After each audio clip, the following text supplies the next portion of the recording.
Adil, you flat in historical center of Paris, your office in a very historical place, and this, how old are it? I think it's this building is from the end of the 18th century. Mm-hmm. And tell me please the role of history for yourself and for your architecture, how it's possible for architects who have open mind and think about future and looking for new architectural language, how to be in dialogue or what?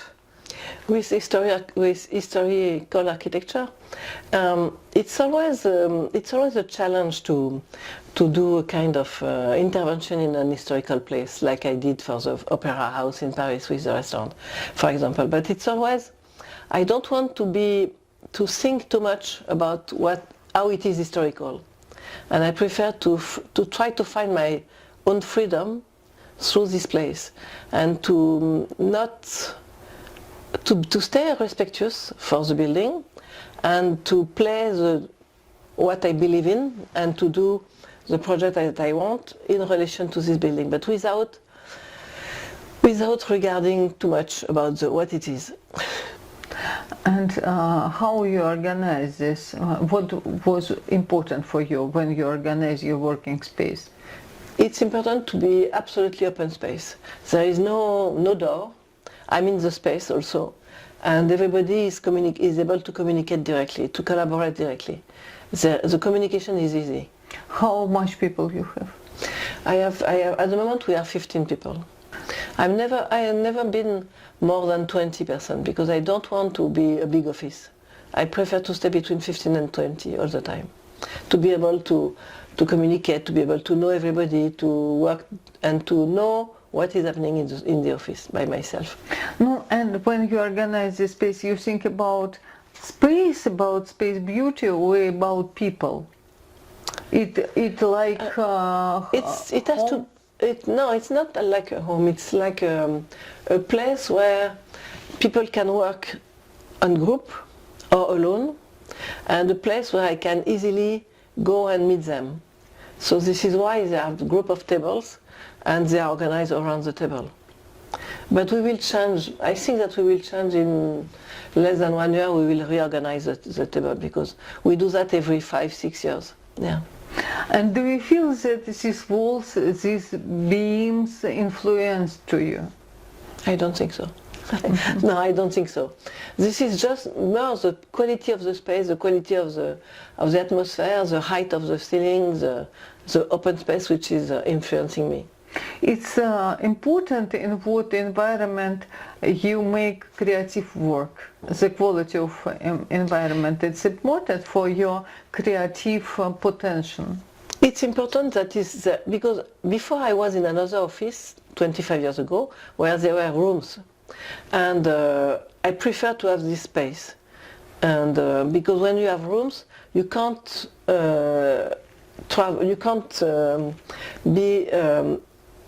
you can't organize the freedom and the discussion as easily and as an open space. And I prefer to have a very large space without barrier, without limit inside. Okay, this is your own space, yeah?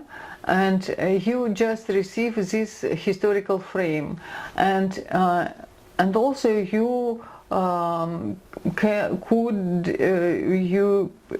what you want, you did this, what you want, yeah? You have such a possibility. Yes, because it's open. And is it your creative manifest here for working space? I don't know if I have a manifest, because but when I think now, because you asked me that, when I think about the school is also an open space.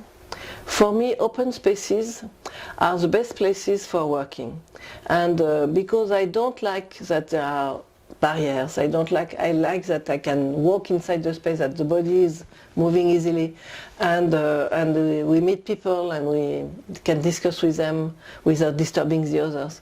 So for me, this is more important, that space is open, And if I think about my flat, this is the same space is large and there is no barrier. And the school is the same. So maybe this is a kind of, I like freedom in spaces. I like to be able to move and not to be constrained by the space. This office, this interior, was one of your first realization when you started? It's from beginning? No, because it was 25 years ago. And before I was in another office. In another office. Yeah. Is this one favorite? I prefer this one, yes, sure, yes. Why? Because it's more free, because it's more open, and it's quiet. We are exactly in the middle of Paris. We are in the middle of this big city, but there is no noise. There is no. This is quiet. This is calm. This is a little street. We have this courtyard which is nice, and so this is a very nice place. This is a very comfortable place. And when you organize this working space, what kind of dialogue you construct with history, with historical background? I don't think. For me, the background is much more the structure of the space, the structure how it's built, because the structure of the wooden structure is so heavy here, because we have it frames different kind of space inside the office, and this is much more the structure which was important for me than the historical, because it's not really, it's old but not historical in a way to be protected. And now this environment looks a little bit as a museum. It's No, this is not a museum. I keep all the models, and they are surrounding myself, and they are surrounding all the people in the office, because this is a nourishment for the project. Because I don't. We keep the models, we put them in boxes, transparent boxes, we put that on the shelves around us to be able to go back and to learn from what we have done before, and to look at that when we need an inspiration, or to travel through our project, to be able to have them. All of them are present in the office. And this is not a museum, because this is not like a showroom. Like a showroom, no. This is just for us, for our working models. Yes, yeah. exactly. And the lessons which you learn from the working, from the creating this space, had you use it for the clients, for your work with clients? When a client come here, they are always surprised to look at all these models. And but they don't really look at them, because only if they are curious. But some of them, when we have something to explain to them, I go with them to say, okay, on this shelf there is this model, look at that, and the project could be, we can work like that, but we will do something different, because I never repeat myself. I don't like to repeat myself. So this is always different. So this is not just for them to think that they will have that, but they will have something in the same spirit than that. This is not the same. And what more important for you in architecture? What is mean architectural quality for you? High quality of architecture. What important things? For me, the space is important. Because the space is important, because when you build a building, and this is to provide a place for people, and these people needs to feel comfortable in that place, and I would love when they say that after that they forget the hardness of their life. So this is to help them to live better. So for me, space is providing that. When you do a good space, you help them to live better. And explain, please, not directly, how you did this in this space. What tools of organizing this space? What what ways of organizing this space. Okay, we understand it's open space, free space, yeah, for people communication. How you receive these results that for people is comfortable to communicate each other. How you do this? How do I do that? Oh, it's complicated. First of all, I try to manage the way not hierarchize, but there is a kind of hierarchy in the space.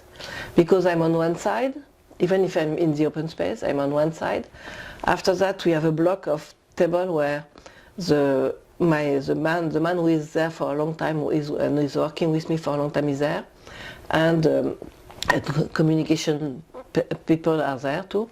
And after that, this is by project. Sometimes it's by project because we change the position of the people a lot of time. It depends on the project because sometimes we say, okay, this project could be on this block of table, and after that we do this project on this block of table. So we move the people when they work on this project and if they work on this project. So this is many often reorganizing the people. The table stays there, but the people are moving. And you didn't think about image, just about tables, how it's connected? No, this is not a question of image. No, it's a question of how we can, and people can work together, as I said. It's frame for your architecture. It's a place where we can think, and we can be creative, and we can communicate. So for that, we need to be very well organized in terms of group of people. And you didn't feel the influence of this historical wooden, for example, no historical walls? Never. Yeah. No. People are always surprised when they come for the first time to look at these beams, but I'm so used to see them that I forget them. Yeah. And tell me please 2 words about your school. You create a lot of spaces, yeah, for not for only for yourself, for different people, and for students it's special story because they continue, you work with them, you grow up them, and maybe they continue your ideology, no? No, I don't think so.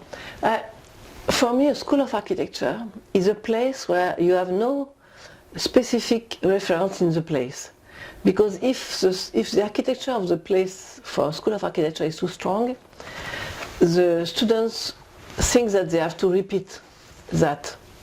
So for me, a school of architecture has to be the more neutral as possible, because they have to learn by themselves, they have to be able to find by themselves, to build themselves, and to be all different, because they are all different, every person is different. We can't give them just a model. So for me, to stay open mind, to stay open way of thinking, we need to have a neutral space. So this is why an open space is very nice for that. It's very good for that. Tell me please, what do you think about what Alexander Brodsky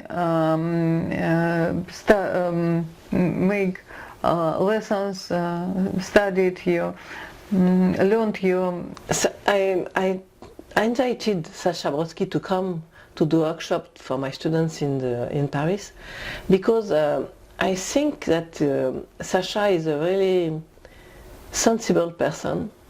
He is able to mix between history and is not only history. He is using the history, not historical object, but ordinary object, old ordinary object, to give them a new meaning, to provide with, to do an installation, and with this installation he provides a meaning. And he has a kind of a political attitude that I like a lot. And because this is strong, and this is a strong position, and we need today more and more people who have strong position and strong political attitude. It's not politic in terms of political of the country, but it's a critical attitude about questioning the world, and this is what I like. And at the same time, he is really sensible, and he was really, and the students loved him. really loved him. They adored him. And they were asking that he comes back and that he could be able to come back. And he was very surprised by the way they were adoring him. Yeah. And do you remember this seminar in Tarusa in winter? Yeah, but I didn't Tarusa. come. I didn't go. It was Tarusa was interesting me about when I discovered that it was the lady that she invited the students to come for doing this workshop. It was because of the fact that the people who were living there were pushed out of the city of Moscow because they were too critical or because they were creative people and they were or intellectual and they were pushed out because they were critical. And when they founded this community in Tarusa, they decided to be like living together. And it's I like this community of people going somewhere and decided to live together.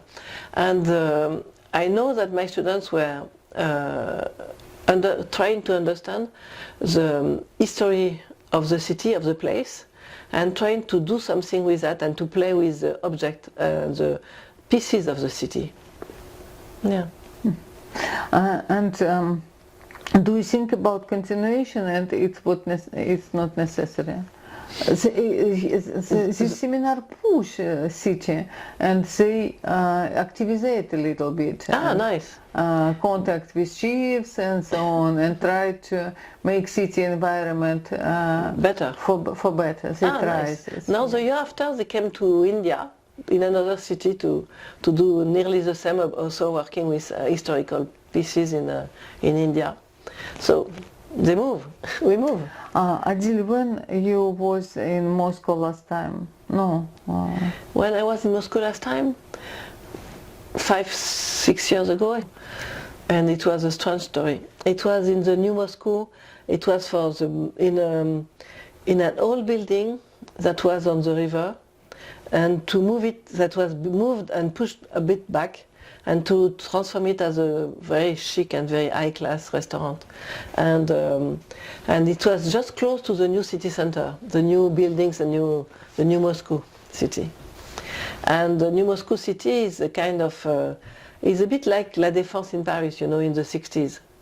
When the city decides sometimes to do a kind of administrative or financial area, and they build new, everything which is new. And with towers, etc. We had exactly the same in Paris. And it's always like, it's not easy for a city to absorb a big object, a big area like that with so much modernity. But at the end, it works. At the end, in Paris, for example, at the end it has become something integrated in the city.